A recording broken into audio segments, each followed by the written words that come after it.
观众朋友继续来看今仔日的新闻哦。咱来看民众党的党主席郭文地洪基亚觐见，今仔已经是第12天咯。伊的律师今仔早起嘛去甲伊见面，外界嘛总真关心讲检方敢会搁第3届来提审郭文地，还是讲测谎，还是讲对质咯。另外，民众党的立委黄珊珊嘛破文强调讲，内政部规范的农职奖励上限是20%，全国拢相像。台北市是以细部计划来增加金华城的农职奖励，完全无违法。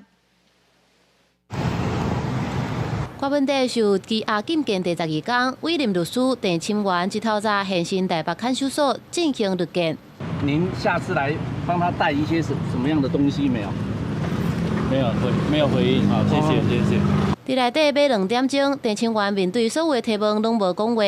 毋过检方敢要规划第3届提审郭文地，阁有7次白插话来甲在押被告对质，拢引起外界高度的关注。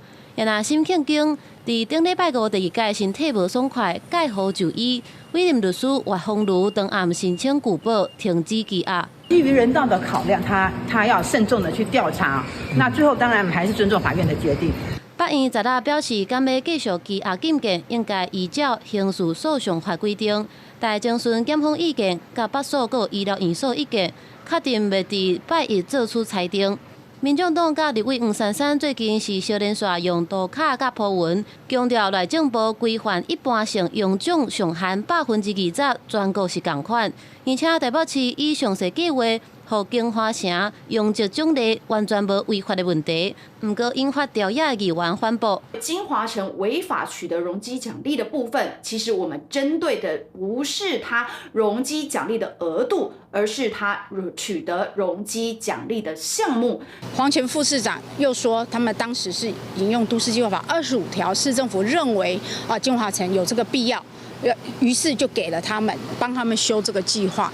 那这样子的话，其实我觉得黄前副市长是帮金华城解套了，但是却把公务员推入更深的这个深渊里面。都市计划法本来就有授权地方政府就容积奖励的部分，在施行细则当中来规范。业者当然有权可以依照都市计划法第24条来自提。台北市政府收到了厂商业者的陈情，依法来进到了都发局跟都委会研议跟审议。那这些也都是依法办理，并没有主动或被动的问题。另外，郭文地的看守陈培基日前受访问，真足列出瓜家的5大金流，检方无排除搁再传讯陈培基。也拿北检为着自称分案侦办涉密的代志，也以证人的身份传唤网媒、电视台记者到案说明。记者综合报道。